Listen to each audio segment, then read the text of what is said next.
नमस्कार, आप देख रहे हैं एएनबी न्यूज और मैं आपके साथ सलोनी मलिक। खबर दोपहर में आपका स्वागत है। इस वक्त की बड़ी खबर आपको बता देते हैं।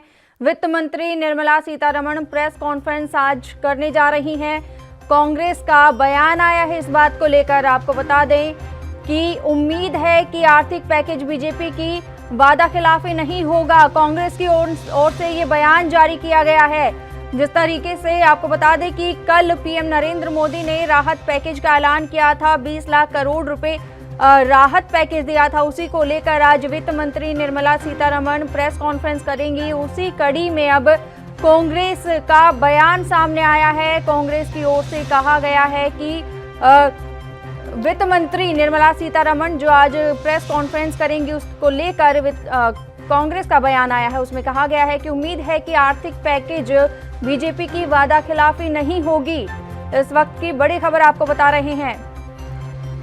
कांग्रेस हमलावर नजर आ रही है। जिस तरीके से कल पीएम नरेंद्र मोदी ने राहत पैकेज का ऐलान किया था, उसको लेकर कांग्रेस ने बयान जारी किया है। उसमें कहा गया है कि उम्मीद है कि आर्थिक पैकेज पर बीजेपी की वादा खिलाफी नहीं होगी। इस वक्त की बड़ी खबर आपको बता रहे हैं। कोरोना लॉकडाउन के चलते जिस तरीके से लोग परेशान हैं, प्रवासी मजदूरों को दिक्कतें आ रही हैं, वहीं आर्थिक जो राहत है वो आर्थिक राहत देने के लिए पीएम नरेंद्र मोदी ने कल देश को संबोधित करते हुए राहत पैकेज का ऐलान किया था। 20 लाख करोड़ रुपए की जो राशि है उसका ऐलान किया था राहत देने के लिए। रत्नाकर सिंह कांग्रेस नेता हमारे साथ फोन लाइन पर जुड़ चुके हैं। रत्नाकर सिंह, आपका बहुत बहुत स्वागत है एएनबी न्यूज में। आपसे जानना चाहेंगे कि वित्त मंत्री निर्मला सीतारमण आज प्रेस कॉन्फ्रेंस करने जा रही है। जो पीएम नरेंद्र मोदी ने राहत पैकेज दिया था उसी को लेकर कांग्रेस की ओर से बयान जारी किया गया है कि उम्मीद है कि आर्थिक पैकेज बीजेपी की वादा खिलाफी नहीं होगी। क्या कहना चाहेंगे आप? जी देखिए, 20 लाख करोड़ का जो पैकेज का अनाउंसमेंट कल प्रधानमंत्री मोदी जी ने किया है, तो यह एक जिस तरह से कांग्रेस पार्टी स्टिमुलस पैकेज की डिमांड कर रही थी, तो इन्होंने यह घोषणा की, तो यह स्वागत योग्य कदम है। पहली बात ये बोलना चाहता हूँ। दूसरा बात ये है कि ये 20 करोड़ रुपए जो है वो कहाँ पे खर्च करेंगे, राज्यों को उसका फंड अलग से एलोकेट करेंगे कि नहीं, या किस तरह से पूरी तरह से ये जानने के लिए कांग्रेस पार्टी इच्छुक है। हमारा सवाल ये है कि कांग्रेस इस बात को जानना चाहती है कि जो गरीब मजदूर हैं उनके लिए ट्रेन के टिकट, खाने की व्यवस्था इस महामारी में केंद्र सरकार जो है पूरी तरह से व्यवस्था कर नहीं पाई। तो यह 20 लाख का जो पैकेज का घोषणा की है, ये 20 लाख करोड़ रुपए आखिर में ये पार्टी लाएगी कहाँ से, और लाएगी तो किस तरह से, कहाँ पे, किस मद में कितना खर्च करेगी, ये कांग्रेस पार्टी जानने के लिए इच्छुक है। रत्नाकर सिंह जी, आपसे एक सवाल है। जिस तरीके से आज वित्त मंत्री निर्मला सीतारमण वो प्रेस कॉन्फ्रेंस करने जा रही है, उसमें ये सारी चीजें तो आ ही जाएंगी कि किस किस मुद्दों के लिए ये जो 20 लाख करोड़ रुपए का आर्थिक पैकेज है उसमें स्पष्ट हो जाएगा। जी, इसमें देखिए सबसे बड़ा सवाल ये है कि इन्होंने आरबीआई से जो 1.74 करोड़ का जो पैकेज लिया था, उस पे भी हम लोगों ने सवाल किया था कि आखिर वो पैसे गए कहाँ पे, किस मद में खर्च हुए। तो सरकार ये बता नहीं पाई, निर्मला सीतारमण जी ये बता नहीं पाए। तो वो पैसे आखिर में खर्च हो रहे हैं कि नहीं हो रहे हैं, कहाँ पे जा रहे हैं, ये एक संशय का विषय है। तो ये 20 लाख करोड़ जो निर्मला सीतारमण जी जो अनाउंसमेंट कर रही हैं, तो वो आखिरकार लोगों को मिलेंगे कि नहीं मिलेंगे, वो एक संशय का विषय है। क्योंकि ये सरकार के ऊपर पहले भी ये 15 लाख हर आदमी के अकाउंट में क्रेडिट होगा, ऐसा घोषणा कर चुकी थी पहले जब भी नरेंद्र मोदी का बयान आया था, लेकिन किसी को 1 रुपया नहीं मिला। तो हमारी कांग्रेस पार्टी की यही मांग है कि ये 20 लाख करोड़ रुपए जो है वो हर व्यक्ति को जो जिसको इसकी जरूरत है उसको मिले, उसके खाते में जाए। न्याय योजना के तहत हर जरूरतमंद के खातों में 7,500 रुपए जाए। जो इंडस्ट्रीज हैं जिनको स्टिमुलस पैकेज की जरूरत है वहां पे जाया जाए। तो इस तरह से इसकी कितना ये कारगर साबित होगा, ये हेडलाइन चिदम्बरम की ओर से भी बयान आया है कि पीएम नरेंद्र मोदी ने सिर्फ हेडलाइन अभी दी है, उसके अलावा और जो चीजें हैं वो भी निकल के सामने नहीं आ पाई हैं। जी, हम ये जानना चाहते हैं कि ये सिर्फ एक हेडलाइन है या एक्चुअल में लोगों के लिए हेल्पलाइन साबित होगा, ये हम जानना चाहते हैं। जी, रत्नाकर सिंह जी, बहुत बहुत धन्यवाद हमारे साथ जुड़ने के लिए और ये तमाम जानकारी देने के लिए। इस वक्त की बड़ी खबर आपको बता रहे हैं, वित्त मंत्री निर्मला सीतारमण आज आर्थिक पैकेज जो पीएम नरेंद्र मोदी ने जिसके कल घोषणा की थी, ऐलान किया था, उसके ऊपर प्रेस कॉन्फ्रेंस करेंगे। इसी कड़ी में अब कांग्रेस की तरफ से बयान जारी किया गया है। उम्मीद है कि आर्थिक पैकेज बीजेपी की वादाखिलाफी नहीं होगी। इसी के साथ ही पी चिदंबरम की ओर से भी बयान आया है। उन्होंने कहा है कि पीएम ने सिर्फ हेडलाइन दी है, खाली पन्ना छोड़ गए हैं। हम देखेंगे किसे क्या मिलेगा। इस वक्त की बड़ी खबर आपको बता रहे हैं।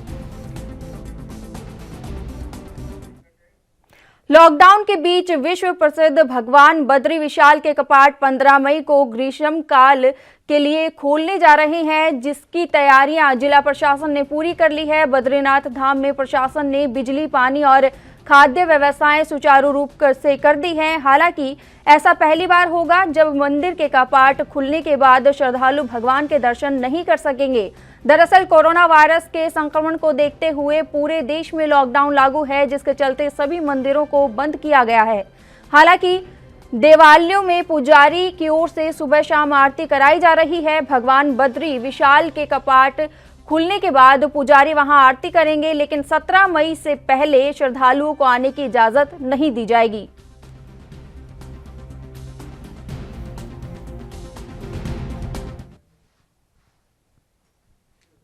केंद्र सरकार ने प्रवासी मजदूरों को उनके गृह राज्य तक पहुंचाने के लिए श्रमिक स्पेशल ट्रेन चलाई हुई है, जो अलग अलग राज्यों से श्रमिकों को उनके घर तक पहुंचाने का काम कर रही है। इसी कड़ी में कर्नाटक के हुबली से राजस्थान के जोधपुर के लिए आज श्रमिक स्पेशल ट्रेन रवाना हुई। सैकड़ों यात्रियों को लेकर ये ट्रेन रवाना हुई है। स्टेशन पर पहुंचने पर सबसे पहले यात्रियों की थर्मल स्क्रीनिंग की गई और उन्हें खाने के पैकेट और पानी की बोतलें दी गई।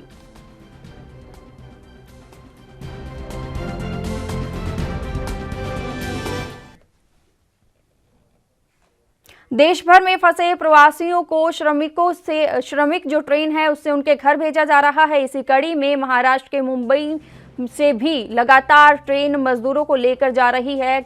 जहां कल्याण और वसई रेलवे स्टेशन से यूपी के लिए ट्रेन रवाना हुई, वहीं मंगलवार रात बोरीवली रेलवे स्टेशन से उत्तर प्रदेश के जौनपुर के लिए पहली ट्रेन रवाना हुई, जिसमें 1200 से ज्यादा यात्री श्रमिक ट्रेन से अपने मूल गांव के लिए रवाना हुए हैं।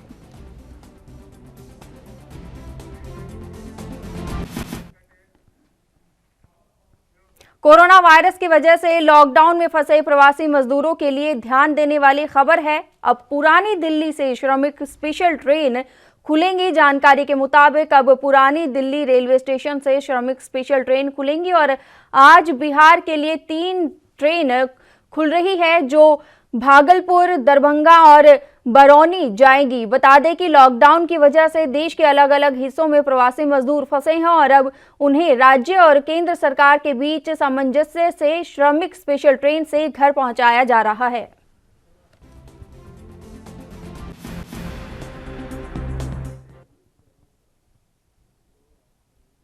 वित्त मंत्री निर्मला सीतारमण आज सूक्ष्म, लघु और मध्यम उद्योग धंधों के लिए आर्थिक पैकेज का ऐलान कर सकती है। ये 20 लाख करोड़ के उसी राहत पैकेज का हिस्सा होगा जिसका ऐलान कल प्रधानमंत्री नरेंद्र मोदी ने किया था। सरकार 3 लाख करोड़ से ज्यादा के एमएसएमई ऋण के लिए गारंटी की घोषणा कर सकती है। बताया जा रहा है कि केंद्र सरकार सूक्ष्म, लघु, मध्यम उद्योगों को फिर से शुरू करने के लिए नकदी प्रवाह करने की योजना बना रही है।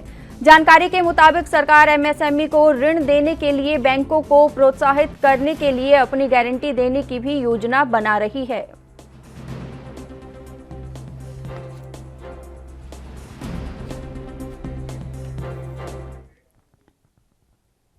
राजधानी दिल्ली में कोरोना वायरस के मामलों में लगातार बढ़ोतरी हो रही है। बीते 24 घंटों में दिल्ली में कोरोना वायरस से 359 मामले रिपोर्ट किए गए हैं। वहीं मंगलवार को कुल 20 नई मौत रिपोर्ट की गई थी, जो डेथ समरी के आधार पर दर्ज की गई, जिसके चलते दिल्ली में कोरोना वायरस के कुल मामलों की संख्या 8000 के करीब पहुंच गई है। इस कड़ी में दिल्ली के स्वास्थ्य मंत्री सत्येंद्र जैन ने कोरोना के मामलों में अपडेट दी। इसके साथ ही उन्होंने पीएम मोदी के राहत पैकेज को लेकर क्या कुछ कहा, सुनाते हैं आपको। इसको मिलाकर अब तक के 7998 7998 केसेस हो गए हैं कल 346 लोग ठीक होकर रिकवर हो गए हैं। तो कुल मिलाकर 2858 लोग दिल्ली में रिकवर हो चुके हैं। अभी तक कुल मिलाकर 106 डेथ दिल्ली में हो चुकी हैं और जो एक्टिव केसेज हैं वो 5034 है। कल कितनी मौतें हुई? 20 हैं, जिसमें कि मतलब कल की नहीं है, वो जो हॉस्पिटल्स को हमने आदेश दिया था कि सब अपनी डेथ समरी भेजें, तो वो मुझे लगता है आज और कल तक भी चलेगा जो पुराना। तो ये डेथ समरी के आधार पर इसको लिखे हैं अभी? जी, डेथ समरी के साथ। तो ये जो मौत है ये पिछले कई दिनों की?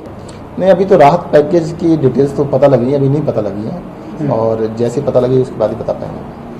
इंडस्ट्रीज को लेकर आगे क्या प्लान है? इंडस्ट्री के जो लोग हैं वो लगातार आपसे वीडियो कॉन्फ्रेंसिंग के जरिए भी बातचीत कर रहे हैं। दिल्ली के अंदर जो मेन इंडस्ट्रियल एरियाज हैं उनमें से ज़्यादातर खुल चुके हैं, परंतु काफ़ी सारी फैक्ट्रियां खुलने के बावजूद भी वो फुल स्केल पे काम नहीं कर पा रही हैं बिकॉज ऑफ डिफरेंट रीजंस। और 18 मई को लेकर आपकी क्या तैयारी है? क्योंकि कल पीएम ने ये भी कह दिया कि 18 मई को अगले लॉकडाउन की शुरुआत हो जाएगी, तो ऐसे में सरकार की क्या तैयारियां हैं इसके बारे में बताइए। देखिए, मैंने बताया ना, सरकार ने कल सुझाव मांगे, पूरी दिल्ली से सुझाव मांगे कि अगले चरण के लिए हमें क्या करना चाहिए। तो नेक्स्ट चरण के लिए हम तैयारी कर रहे हैं, जनता के सुझाव के अनुसार ही किया। लेकिन एमएचए की अपनी गाइडलाइंस भी होंगी। हाँ बिल्कुल, उनका पालन किया जाएगा।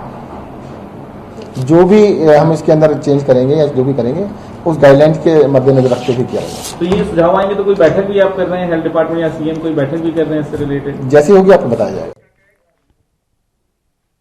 प्रधानमंत्री नरेंद्र मोदी ने कोरोना वायरस की वजह से लॉकडाउन झेल रहे देश की आर्थिक हालत सुधरने के लिए 20 लाख करोड़ रुपए के पैकेज का ऐलान किया। इस पर तमाम प्रतिक्रियाएं आ रही हैं। इन प्रतिक्रियाओं के केंद्रीय मंत्री मुख्तार अब्बास नकवी ने भी अपनी राय रखी है।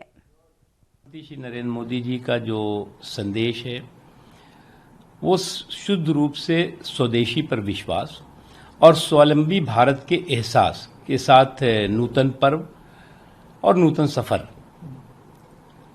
के संकल्प से भरपूर है। न हम नशी न किसी हम नवा से निकलेगा, हमारे पांव का कांटा हम ही से निकलेगा, मेरे जुनू का नतीजा जरूर निकलेगा, इसी स्याह समुंदर से नूर निकलेगा। तो ये जो हमारे कोरोना का कहर है, वो कोरोना का कहर हमारी जिंदगी का जहर न बने, इसलिए हम प्रधानमंत्री जी ने कहा सावधानी, संयम और अनुशासन के साथ जान भी है और जहान भी है के सफर पर हम निकल पड़ेंगे।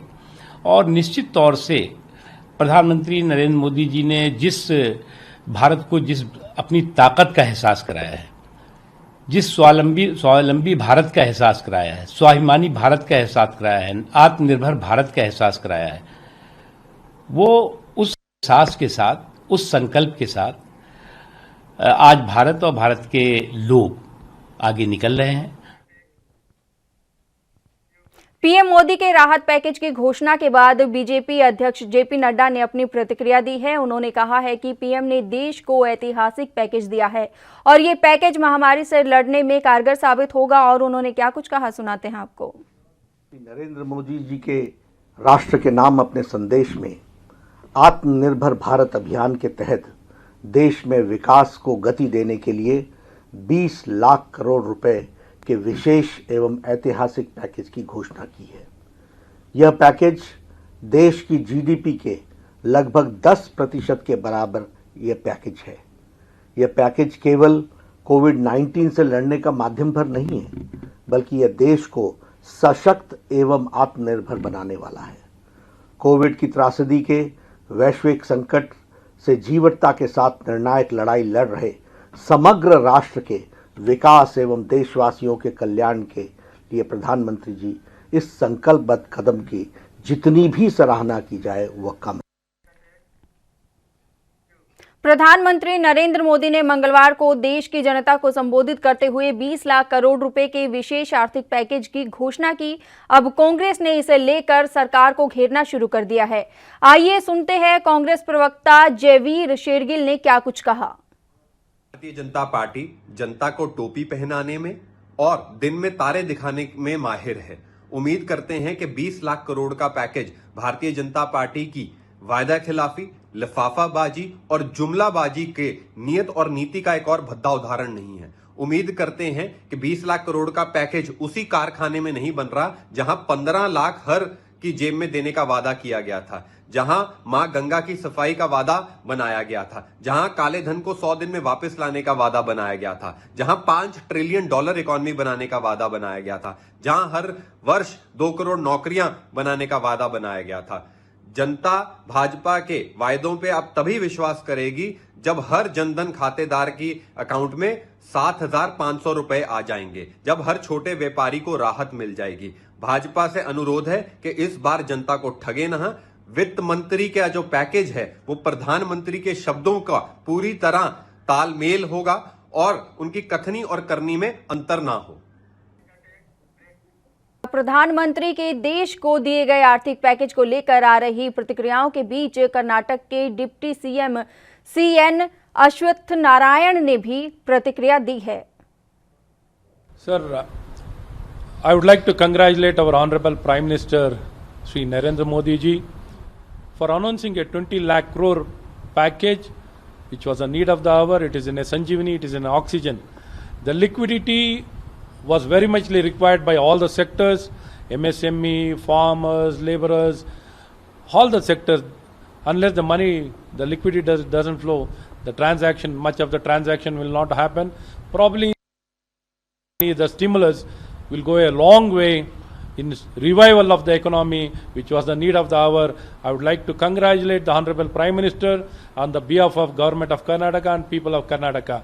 I congratulate and I appreciate and I thank him, sir.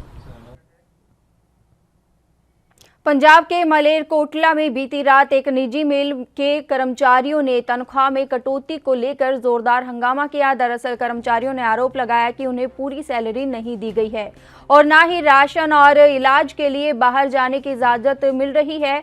सामान भी उन्हें मौजूदा जगह से महंगा मिल रहा है। साथ ही उन्होंने कंपनी पर आरोप लगाते हुए कहा कि वो बड़े अधिकारियों को पूरी सैलरी दे रहे हैं, लेकिन कर्मचारियों को कुछ पैसे ही मिल रहे हैं।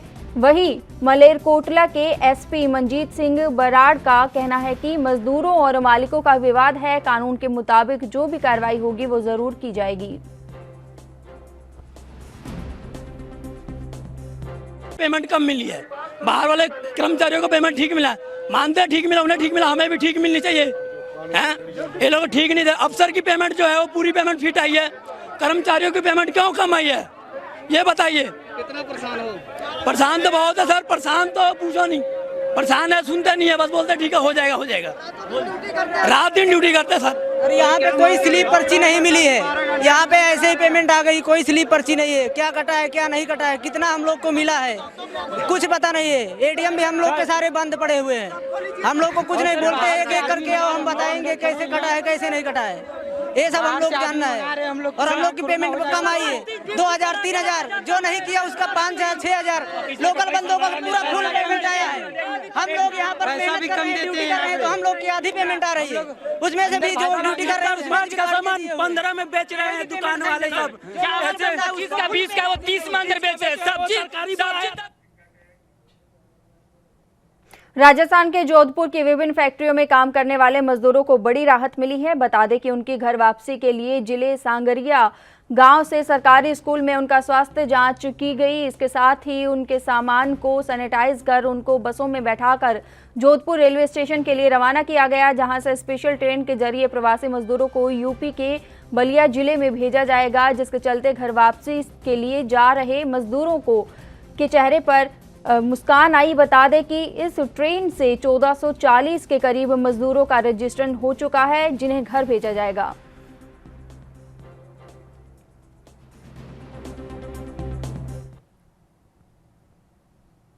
कोरोना लॉकडाउन से एक और जहां लोग परेशान हैं, वहीं दूसरी ओर बेसहारा पशु भी बेहाल है। बता दें कि हरियाणा के पलवल में होडल चौबीसी की दिल्ली आगरा रोड के बीच में एक गौशाला है, जिसमें करीब 750 गोवंश हैं। दरअसल कोरोना लॉकडाउन के चलते गौशाला में दान नहीं आ रहा है और ना ही सही से समय पर गोवंश की देखरेख हो रही है, जिसके चलते गौशाला में भूख प्यास से हफ्ते में 4 से 5 गोवंश की मौत हो रही है।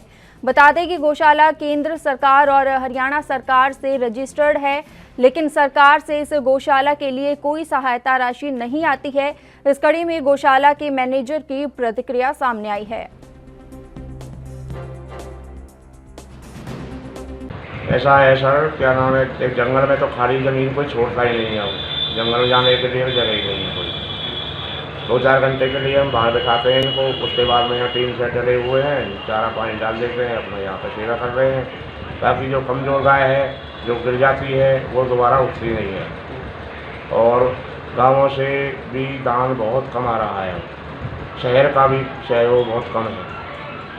तो लगभग कितनी गाय हैं गौशाला में? गौशाला के अंदर फिलहाल में 750-800 के करीब जीव हैं, छोटे बड़े मिलाकर के। 850?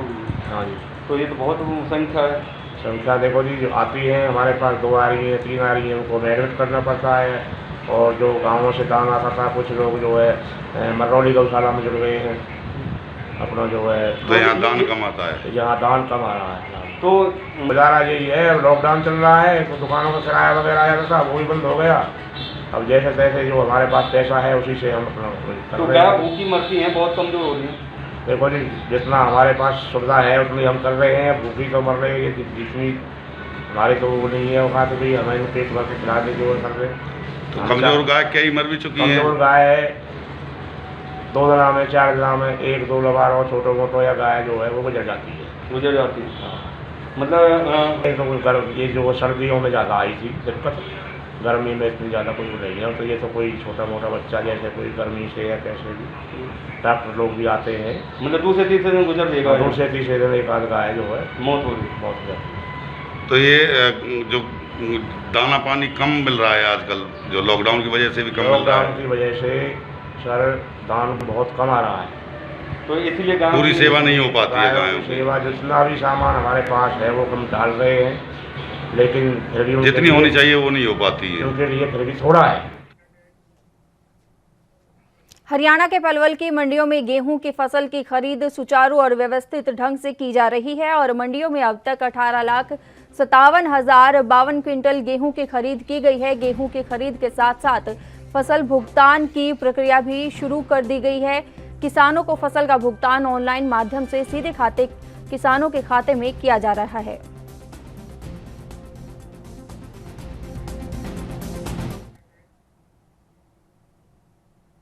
यूपी के आगरा में कोरोना का ग्रहण लगा हुआ है। दरअसल आगरा में पहले पारस अस्पताल, फिर एसएन मेडिकल कॉलेज और अब आगरा की सेंट्रल जेल में कोरोना का आतंक फैला हुआ है। पिछले दिनों कोरोना संक्रमित एक कैदी की मौत के बाद 10 नए कैदियों को कोरोना पॉजिटिव आया, जिसको लेकर जेल प्रशासन में हड़कंप मचा हुआ है। जेल स्टाफ से कैदियों में संक्रमण फैलने की आशंका है। संपर्क में आने वाले 100 से ज्यादा कैदियों और जेल कर्मचारियों की सैंपलिंग कराई जाएगी। जेल प्रशासन सेंट्रल जेल में अल्टरनेस बढ़ाया जाएगा और सभी संपर्क में आने वाले कैदियों को जेल में ही क्वारंटीन किया जाएगा।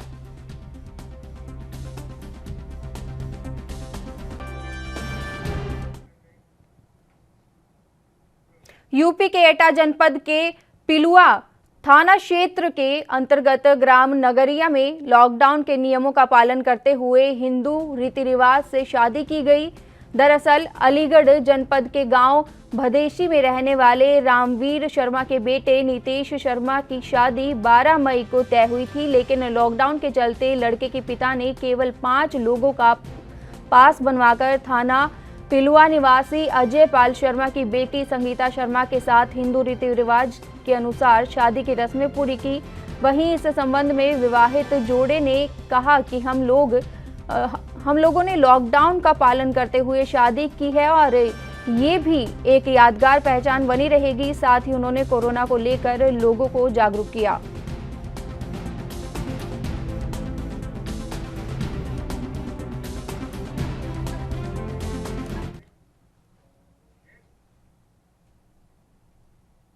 यूपी के हरदोई में मामूली विवाद के चलते चाचा ने भतीजे को मौत के घाट उतार दिया। दरअसल मामला थाना बेहटा गोकुल के उमरोली गांव का है, जहां चाचा ने भतीजे के ऊपर कुल्हाड़ी से हमला कर दिया, उसे मौत के घाट उतार दिया। वहीं स्थानीय लोगों ने पुलिस को इस घटना की सूचना दी, जिससे मौके पर पहुंची पुलिस ने शव को कब्जे में ले लिया और आरोपी चाचा को गिरफ्तार कर लिया।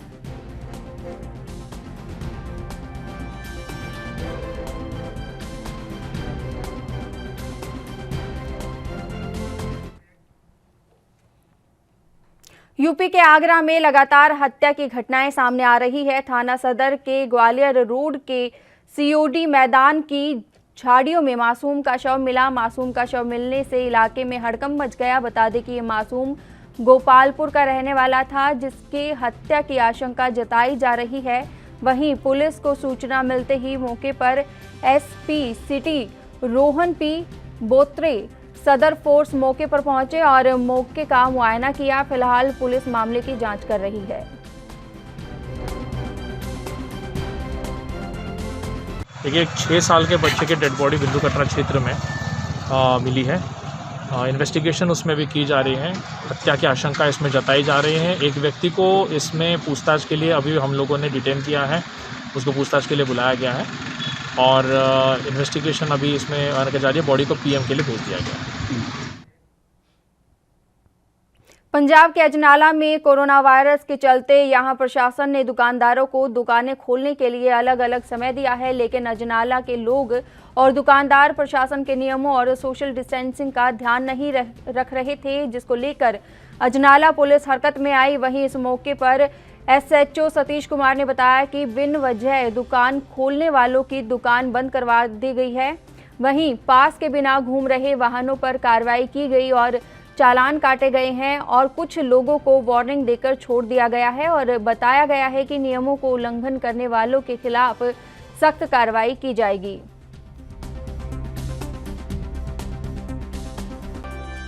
ਸਾਡੀ ਮੀਟਿੰਗ ਹੋਈ ਇਹਨਾਂ ਦੇ ਮੋਹਤਬਰਾਂ ਕਰਿਆਨਾ ਸਾਰੇ ਦੂਜੇ ਮੋਹਤਬਰਾਂ ਦੇ ਨਾਲ, ਜਿਨ੍ਹਾਂ ਦੇ ਇੱਕ ਸਾਨੂੰ ਲਿਸਟ ਬਣਾ ਕੇ ਦਿੱਤੀ ਵੀ ਸੋਮਵਾਰ ਬੁੱਧਵਾਰ ਤੇ ਸ਼ੁੱਕਰਵਾਰ ਜਿਹੜੀ ਦੁਕਾਨਾਂ ਉਹ ਵੱਖ-ਵੱਖ ਤਰੀਕੇ ਨਾਲ ਖੁੱਲਣਗੀਆਂ ਤੇ ਮੰਗਲਵਾਰ ਜਿਹੜੀਆਂ ਉਹ ਮਨਿਆਰੀ ਵਗੈਰਾ ਦੀਆਂ ਖੁੱਲਣਗੀਆਂ। ਮੰਗਲਵਾਰ ਤੇ ਵੀਰਵਾਰ ਤੇ ਸ਼ਨੀਵਾਰ ਐਤਵਾਰ ਜਿਹੜਾ ਬੰਦ ਹੋਊਗਾ ਉਹ ਸਵੇਰੇ 7 ਤੋਂ 3 ਵਜੇ ਤੱਕ ਖੁੱਲਣਗੀਆਂ ਤੇ ਉਹਦੇ ਮੁਤਾਬਕ ਅਸਾਂ ਜਦੋਂ ਆਣ ਕੇ ਚੱਕਰ ਮਾਰਿਆ ਵਿੱਚ ਕਈਆਂ ਨੇ ਉੱਦਾਂ ਵੀ ਖੋਲ੍ਹੇ, ਪਰ ਉਹਨਾਂ ਨੂੰ ਬੰਦ ਕਰਾਇਆ ਗਿਆ। ਇਹਨਾਂ ਦੇ ਪ੍ਰਧਾਨਾਂ ਦੇ ਮੁਤਾਬਕ ਸਾਈਨ ਕਰਕੇ ਦਿੱਤੀ ਲਿਸਟ, ਉਹ ਬੰਦ ਕਰੀਆਂ। ਜਿਹੜੇ ਕਿ ਵਹੀਕਲ ਵਗੈरह ਬਿਨਾਂ ਮਤਲਬ ਤੁਰੇ ਫਿਰਦੇ ਉਹਨਾਂ ਦੇ ਚਲਾਨ करीब 4-5 चलान कटे हुए। खबर दोपहर में इतना ही। देश और दुनिया की तमाम खबरों के लिए बने रहिए ANB न्यूज़ के साथ। नमस्कार।